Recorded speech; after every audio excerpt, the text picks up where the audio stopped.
ថ្ងៃនេះអត់បានតម្រេកខ្លួននៅផ្ទះទេគឺនាំកូនមកចូលរួមខួបកំណើតមិត្តភក្តិរបស់គាត់ចាគឺគម្រប់អាយុ6ឆ្នាំ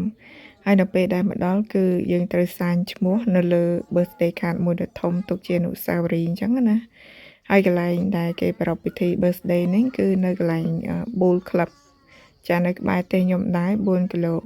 ហើយលក្ខណៈពិសេសនៅក្នុង birthday នេះគឺគេជួលសត្វណាចាសត្វមានច្រើនមុខចាយកមកឲ្យក្មេងដូចថាប៉ះលេងឬក៏ឲ្យចំណៃលេងព្រោះកូនអ្នកក្រុងគឺអត់ដូចកូនអ្នកជនបទទេបងប្អូនហើយមិនថាកូនខ្ញុំមិនថាគេទេគឺគាត់បានស្គាល់សត្វតែពេលអញ្ចឹងឯងហើយក្រៅពីហ្នឹងគឺអត់មានសត្វទេដូចថានៅតាមផ្ទះអញ្ចឹងអត់មានចិញ្ចឹមសត្វអីក្រៅពីឆ្កែអញ្ចឹងណាប៉ុន្តែកម្មវិធីនេះគេជួលមកហ្នឹងគឺថ្លៃគួរសមដែរបងប្អូន1ម៉ោង$300ចឹង2ម៉ោងវា$600ចាឲ្យក្មេងៗមើលគេយល់ថាវាគឺជាការអប់រំមួយល្អវាជាអនុស្សាវរីយ៍មួយដ៏ល្អអីអញ្ចឹងណាចឹងម៉ាក់កូនស្រីម្ចាស់ខួបកំណើតហ្នឹងគឺគាត់អញ្ជើញមិត្តភ័ក្តិចាមកថ្នាក់ពេញតែម្ដង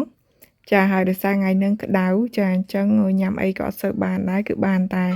ផ្លែឈើនឹងឯងនិយាយទៅចាផ្លែឈើគេហូរហៀតែម្ដង